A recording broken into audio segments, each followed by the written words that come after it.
زوجہ سے جو ہم بستری ہے وہ صرف اسی راستے میں جائز ہے جس سے اولاد ہوتی، کیونکہ عورت کو اللہ نے بنایا ہے نسل بڑھانے کے لیے، تو کوئی بھی ایسا ہم بستری کا طریقہ اختیار کرنا جو نسل بڑھانے کا ذریعہ نہ ہو، یعنی وہ نیچرل نہ ہو، تو وہ حرام ہے۔ تو اس میں اللہ نے یہ حکم دی، تو اس سے صاف یعنی حدیث سے بھی پتہ چلتا ہے، اور تمام فقہا کا اجماع بھی ہے اس آیت کی روشنی میں کہ مسئلہ تھوڑا حیا کے خلاف ہے، لیکن میرا خیال ہے بتانا ضروری ہے کہ پچھلے راستے سے عورت سے ہم بستری کرنا بالکل حرام ہے، اور نبی صلی اللہ علیہ وسلم کی اس پہ بہت شدید لعنت ہے، بہت شدید وعید ہے۔ تو یہ بالکل اللیگل ہے اسلام میں کہ عورت کے پچھلے راستے سے اس سے ہم بستری کی جائے۔ جو لوگ لڑکوں سے بدفعلی کے عادی ہوتے ہیں ان کو یہ ایک چسکا لگ جاتا ہے، تو یہ حرام ہے، ناجائز ہے، کیونکہ اللہ نے بتا دیا کہ یہ تمہارے لیے بمنزلہ کھیت۔ مفتی طارق مسعود کے بیانات کے لیے طارق مسعود آفیشیل کو سبسکرائب کریں۔ طارق مسعود آفیشیل۔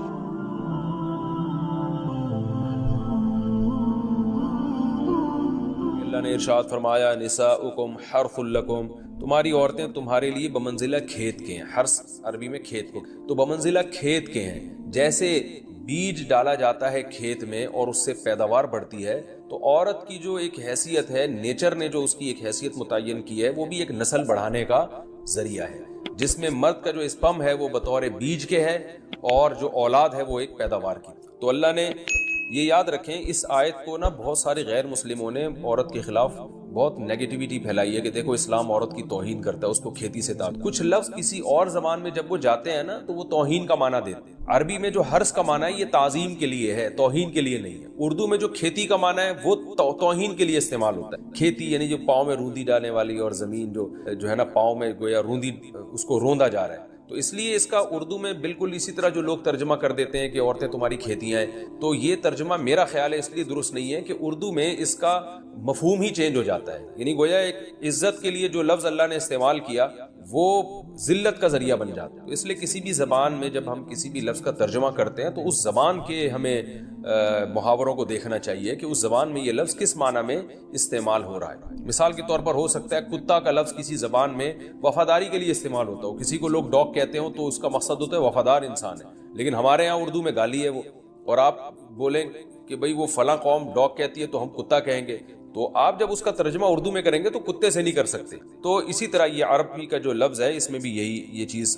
غور و ملحوظ رہنی چاہیے۔ تو اس لیے اس کا ترجمہ کیا جائے گا تمہاری عورتیں تمہارے لیے پیداوار بڑھانے کا ذریعہ ہیں، نسل بڑھانے کا ذریعہ ہیں۔ فاتو حرثکم، تم اپنے اس نسل بڑھانے کے ذریعے کے پاس آؤ، انا شئتم، جیسے چاہو، وقدموا لانفسکم، اور اپنے نفسوں کے لیے آگے بھیجو، یعنی اولاد کی نیت سے آیا کرو زوجہ کے پاس، اور آخرت کے لیے انتظام کرو، یعنی اولاد پیدا کر کے جو تاکہ دنیا اور آخرت میں تمہارے لیے، فیوچر میں تمہارے لیے کام آئے، دنیا بھی داخل ہے آخرت میں۔ تو اس آیت کا بھی ایک شان نزول ہے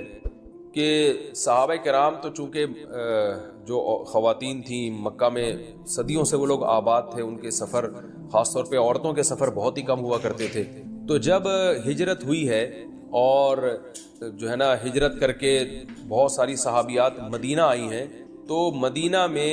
ان کے نکاح دوسری قوموں میں ہوئے، پھر انصار صحابہ سے بھی ہوئے، تو چونکہ تقویٰ تھا ان خواتین میں، للہیت تھی، تو بعض جگہ ایسے واقعات ہوئے کہ میاں بیوی کے جو آپس کا ریلیشن ہوتا ہے، ظاہر ہے وہ ہر قوم میں اور ہر جو ہے نا شخص کا مزاج دوسرے سے مختلف ہوتا ہے، تو بعض مردوں نے اس طرح سے اپنی زوجات کے ساتھ ہم بستری کی کہ ان خواتین کو پھر اشکال ہوا کہ پتہ نہیں اس طرح سے ہم بستری کرنا جائز بھی ہے یا نہیں ہے، تو انہوں نے نبی صلی اللہ علیہ وسلم سے یہ مسئلہ پوچھا کہ یا رسول اللہ، ہمارے شوہر ہمارے پاس اس طرح سے آتے ہیں تو کیا یہ جائز ہے یا نہیں؟ تو ان کے سوال کو بھی مبہم رکھا گیا، اور قرآن نے اس کے جواب کو بھی کنایتاً بیان کیا، کیونکہ مسئلہ بظاہر حیا کے خلاف ہے، تو قرآن جب بھی کوئی ایسی بات ہوتی ہے تو اشارتاً کنایتاً اس کا تذکرہ کر دے تاکہ مسئلہ بھی واضح ہو جائے، کیونکہ ظاہر ہے اس کی ضرورت تو قیامت تک آنے والے انسانوں کو پڑ سکتی ہے۔ ہر میاں بیوی کا اپنا ایک ذاتی مسئلہ ہوتا ہے کہ ہمیں کس طرح سے پرمیشن ہے، کس طرح سے پرمیشن نہیں، تو اللہ تعالیٰ نے بھی اشارتاً ہی اس حکم کو قرآن میں بیان کر دیا۔ قرآن میں اس لیے بیان کیا کہ تاکہ اس میں کوئی اجتہادی اختلاف کی گنجائش نہ رہے، تو اللہ نے قرآن مجید میں بیان کیا، فرمایا نساؤکم حرث لکم، تمہاری جو ازواج ہیں، تمہاری جو بیویاں ہیں، وہ تمہارے لیے بمنزلہ کھیت ہیں۔ کھیت کا مطلب کیا ہوتا ہے؟ پیداوار بڑھانے کا ذریعہ۔ تو اس میں سب سے پہلا مسئلہ تو قرآن نے یہ بیان کر دیا کہ زوجہ سے جو ہم بستری ہے وہ صرف اسی راستے میں جائز ہے جس سے اولاد ہوتی ہے، کیونکہ عورت کو اللہ نے بنایا ہے نسل بڑھانے کے لیے، تو کوئی بھی ایسا ہم بستری کا طریقہ اختیار کرنا جو نسل بڑھانے کا ذریعہ نہ ہو، یعنی وہ نیچرل نہ ہو، تو وہ حرام ہے۔ تو اس میں اللہ نے یہ حکم دی، تو اس سے صاف یعنی حدیث سے بھی پتہ چلتا ہے، اور تمام فقہاء کا اجماع بھی ہے اس آیت کی روشنی میں کہ مسئلہ تھوڑا حیا کے خلاف ہے، لیکن میرا خیال ہے بتانا ضروری ہے کہ پچھلے راستے سے عورت سے ہم بستری کرنا بالکل حرام ہے، اور نبی صلی اللہ علیہ وسلم کی اس پہ بہت شدید لعنت ہے، بہت شدید وعید ہے۔ تو یہ بالکل اللیگل ہے اسلام میں کہ عورت کے پچھلے راستے سے اس سے ہم بستری کی جائے۔ جو لوگ لڑکوں سے بدفعلی کے عادی ہوتے ہیں ان کو یہ ایک چسکا لگ جاتا ہے، تو یہ حرام ہے، ناجائز ہے، کیونکہ اللہ نے بتا دیا کہ یہ تمہارے لیے بمنزلہ کھیت کے ہیں۔ تو اس میں قرآن نے وہ جو سوال تھا نا اس کی طرف اشارتاً جواب دے دیا، اور آگے فرمایا فاتو حرثکم، تم اپنے کھیت کے پاس آؤ، یعنی پیداوار بڑھانے کا جو ذریعہ ہے اس جگہ کی طرف آؤ، انا شئتم، جیسے چاہو، یعنی باقی جس طرح سے تم چاہو زوجہ سے ہم بستری کر سکتے ہو، اس میں کوئی خاص طریقہ متعین نہیں ہے۔ میاں بیوی کا ایک دوسرے سے کوئی پردہ نہیں ہے، ہن لباس لکم وانتم لباس لہن، یہ دونوں ایک دوسرے کے لیے لباس ہیں، تو اس میں طریقہ کار کوئی بھی ہو سکتا ہے، کسی بھی طرح سے کرنا چاہو ایک دوسرے سے لطف اندوز ہو سکتے ہو، لیکن فاتو حرثکم، آنا موضع حرث میں، حرث کا مطلب وہ اس جگہ کی طرف آنا ہے جہاں سے نسل بڑھتی ہے، کسی اور راستے کی طرف۔ اس سے صاف طور پر جو ہے نا وہ جو فاسق فاجر لوگوں کی جو برائی ہے جو لڑکوں سے بدفعلی کے نتیجے میں پیدا ہوتی ہے، اس کا اللہ نے قلعہ کر دیا کہ اس کی اسلام میں بالکل اجازت نہیں ہے۔ باقی طریقہ کار کیا ہوگا یہ تمہارے اوپر، اس کی اللہ نے تمہیں اجازت دی ہے۔ وقدموا لانفسکم، اور چونکہ بار بار حرث کا تذکرہ ہو رہا ہے، نسل بڑھانے کا، اس لیے اللہ نے فرمایا کہ قدموا لانفسکم، اپنی ذات کے لیے فیوچر میں انتظام کرو۔ قدموا کا مطلب آگے بھیجو اپنی ذات کے لیے سرمایہ۔ کیا مطلب؟ کہ جب زوجہ سے ہم بستری کرو تو نیت اولاد کی ہونی، تاکہ وہ اولاد دنیا میں بھی اور آخرت میں بھی تمہارے لیے ذخیرہ بن جائے۔ تو یہ نسل بڑھانے کی بہت زبردست ترغیب ہے اس آیت میں، اور اس آیت میں اللہ نے عورت کا کہ بہت ساری ذمہ داریوں میں سے ایک بڑی ذمہ داری کا بھی بیان بتا دیا کہ عورت کو اللہ نے بنایا ہے، جو مرد اور عورت کا جو فرق رکھا ہے نا، اس فرق کی بڑی وجہ یہی ہے کہ مرد کے اسپم کو اللہ نے بیج کے طور پہ پیدا کیا ہے اور عورت کو اللہ نے زمین کے طور پہ۔ تو بیج اور زمین کے ملاپ کا بنیادی مقصد ہی نسل بڑھانا، پیداوار بڑھانا ہوتا ہے، نہ یہ کہ نسل روکنا۔ آج فیملی پلاننگ والوں نے اس آیت کی دھجیاں اڑا دی ہیں، اور جو پوری دنیا میں ایک بیہودہ قسم کی تحریک چل رہی ہے، یہ آیت بالکل اس کی نفی کر رہی ہے۔ اس لیے اللہ نے فرمایا، اچھا اللہ نے اس کا بھی جواب دے دیا کہ جو فیملی پلاننگ والے کہتے ہیں نا نسل بڑھنے سے تمہارا نقصان ہوگا، خرچے بڑھ جائیں گے، تو اللہ فرماتا ہے قدموا لانفسکم، تمہارا فیوچر بن جائے گا، سنور جائے گا، کیونکہ اولاد پہ اتنی انویسٹمنٹ نہیں ہوتی جتنا اس کا آؤٹ پٹ ہوتا ہے۔ ان پٹ کم ہے، آؤٹ پٹ زیادہ ہے، انویسٹمنٹ کم ہے، اس کے جو پروفٹ ہے وہ زیادہ ہے، دنیا میں بھی اور آخرت میں بھی۔ تو اللہ نے فرمایا اپنے نفس کے لیے، فیوچر کے لیے انتظام کرو، بڑھاپے کے لیے انتظام کرو، تمہارے بیٹے ہوں گے، بیٹیاں ہوں گی، پوتے ہوں گے، نواسے ہوں گے، بہویں ہوں گی، یہ دنیا کا مستقبل اور آخرت کا مستقبل کیا ہے، جو عبداللہ بن عمر رضی اللہ تعالیٰ عنہ نے جب نکاح کا ارادہ ترک کیا تو آپ کی جو ہمشیرہ تھی حضرت حفصہ، انہوں نے فرمایا کہ نکاح کرو، تمہارے اولاد ہوگی، دنیا سے جاؤ گے تو تمہارے لیے دعائیں مانگے گی، تو یہ آخرت کے لیے ذخیرہ ہے۔ تو اس لیے اللہ نے فرمایا کہ آخرت کے لیے ذخیرہ کرو، واتقوا اللہ، اور اللہ سے ڈرو، واعلموا انکم ملاقوہ، اور جان لو کہ تم نے ایک دن اللہ سے ملاقات کر۔ تو جتنے حکام اللہ نے تمہیں اس آیت میں دیے ہیں ان تمام حکام کو تم نے فالو کرنا ہے۔ وبشر المؤمنین، اور ایمان والوں کو خوشخبری سنا۔ حالت حیض میں خواتین سے متعلق بہت ساری بے اعتدالیاں دنیا کے ہر مذہب میں۔ یہودی کیا کرتے تھے کہ حالت حیض میں عورت سے بالکل کنارہ کشی اختیار کر لیا کرتے، اس کے قریب بھی نہ جانا، اور کھانا پینا بھی الگ اور جھوٹا بھی الگ۔ تو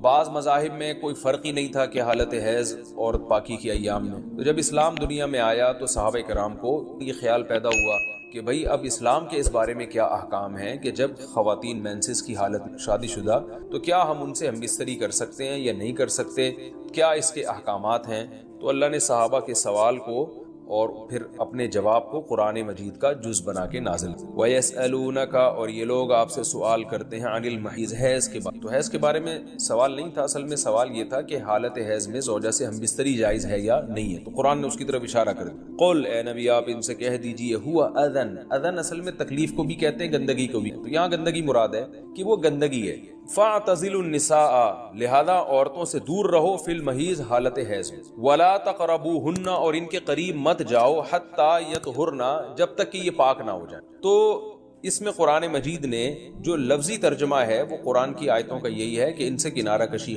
لیکن احادیث سے ہمیں پتہ چلتا ہے کہ یہاں کنارہ کشی اختیار کرنا یہ کنایا ہے ہم بستری کرنے سے، یعنی ان سے ہم بستری کرنا تمہارے لیے جائز نہیں ہے۔ کنارہ کشی سے وہ جو یہودی کر لیا کرتے تھے وہ مراد نہیں ہے، اور اس کی تفصیل احادیث میں۔ تو قرآن نے چونکہ صاف لفظوں میں جماع کا ہم بستری کا ذکر نہیں کیا تو صرف کنایوں سے کام لیا ہے قرآن مجید۔ فاعتزلوا النساء، ان سے اعتزال کرو، یعنی دور رہو ان سے۔ دور رہنے کا مطلب صرف دور رہنے سے یہ مراد ہے، صحیح حدیث ہے، نبی صلی اللہ علیہ وسلم نے فرمایا اصنعوا کل شیء الا النکاح، حالت حیض میں اپنی زوجہ کے پاس تم جا سکتے ہو، سب کچھ کر سکتے ہو سوائے جماع کے۔ تو انٹرکورس جو اسے کہا جاتا ہے وہ حلال نہیں ہے۔ تو باقی نبی صلی اللہ علیہ وسلم نے فرمایا کہ ایسی کنارہ کشی کہ بالکل اس کا جھوٹا نہ پیو اور بالکل دور ہو جانا،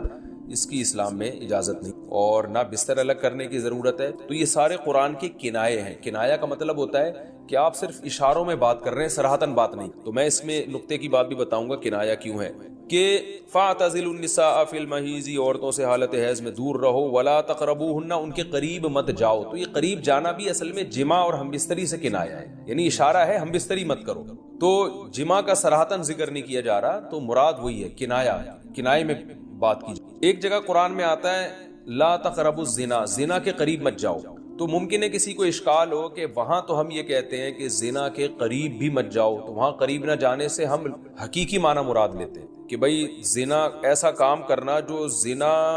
یعنی زنا تک لے کر جاتا ہے وہ بھی تمہارے لیے حرام ہے، تو وہاں تو یہ ترجمہ کرتے ہیں۔ تو یہاں بھی وہی ترجمہ ہونا چاہیے، ولا تقربوہن، ان عورتوں کے قریب بھی مت جاؤ۔ یا مطلب کیا ہے کہ اس گھر میں بھی نہ رہو، اس کمرے میں بھی نہ رہو جہاں تمہاری جو بیوی رہتی ہے جو مینسس کی حالت میں ہے۔ تو یاد رکھیں وہاں چونکہ زنا کا لفظ اللہ نے صراحتاً ذکر کر دیا، کنایا کی اب ضرورت نہیں ہے، لہذا وہاں لا تقربو کا مطلب لا تقربو ہی ہے، یعنی قریب مت جاؤ۔ تو زنا کے قریب مت جاؤ یہ کنایا نہیں ہے، اس کا مطلب صاف کہ زنا تو دور کی بات ہے، کوئی ایسا کام بھی نہیں کرنا جو زنا کے قریب لے کے جاتا ہے۔ لیکن یہاں اللہ نے ہم بستری کے لفظ کا صراحتاً ذکر نہیں کیا، لہذا جہاں ذکر نہیں ہوتا تو وہاں اشارتاً ذکر کیا جاتا ہے، اور اشارتاً جب ذکر کیا ہے تو یہاں لا تقربوہن، یہ قرب سے خاص قسم کا قرب مراد ہے، اس سے مطلق قرب مراد نہیں ہے کہ کسی کے بھی قریب چلے جاتے ہیں۔ تو یہاں خاص قسم کا قرب مراد ہے، وہ قرب یہی ہے کہ مکمل جمع کرنا حالت حیض میں، اس کی اجازت نہیں دی جا رہی، لیکن اللہ نے اس کو گول مول طریقے سے کنائے کے ذریعے ذکر کیا، حتی یطہرن، یہاں تک کہ وہ پاک ہو جائے۔ تو یہ جو میں نے بتایا کہ حالت حیض میں نبی صلی اللہ علیہ وسلم سے صحیح حدیث سے ثابت ہے، اور اس پر پوری امت کا اجماع ہے، اتنی واضح احادیث ہیں بخاری اور مسلم کی اس بارے میں کہ حالت حیض میں آپ بیوی جا سکتے ہیں۔